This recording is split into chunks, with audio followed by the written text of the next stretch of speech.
கதையோட உங்கள சந்திக்க வந்திருக்கேன்.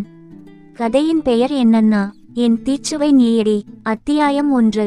அங்கு ரிஜிஸ்டர் ஆபீஸில் கால்கடுக்க நின்று கொண்டிருந்தாள் அந்த பாவை. என்னை இவ்வளவு நேரம் ஆகியும் இன்னும் துஷாந்த் காணவில்லையே என்று கவலையுடன் வாசலையே பார்த்திருந்தாள். அன்று அவளுக்கு திருமணம். ஏனோ அது நடக்குமா நடக்காதா என்று அவளுக்கே ஒரு பயம் தான் ஏற்பட்டது.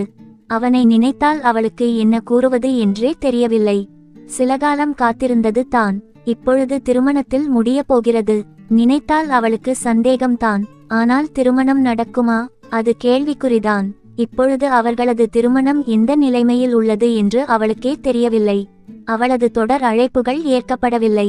எந்த ஒரு பதிலும் அவனிடமிருந்து வரவில்லை.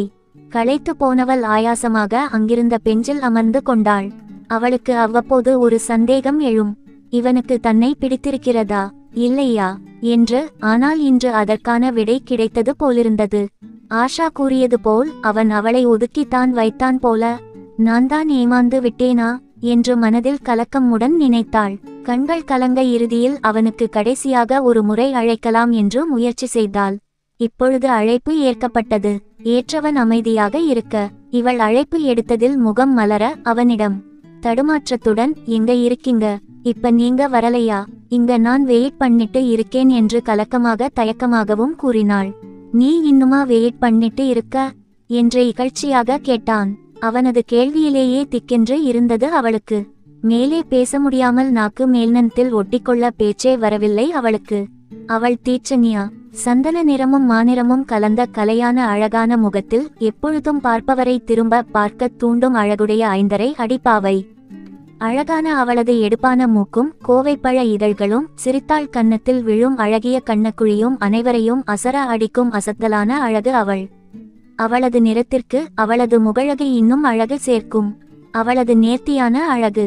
அவளே உணராமல் இருப்பவள். கிராமத்து பைங்கிளி ஆன தீட்சண்யா அனைத்து உடைகளிலும் அழகாக தான் தெரிவாள். அவளின் முக லட்சணம் அப்படிப்பட்டது.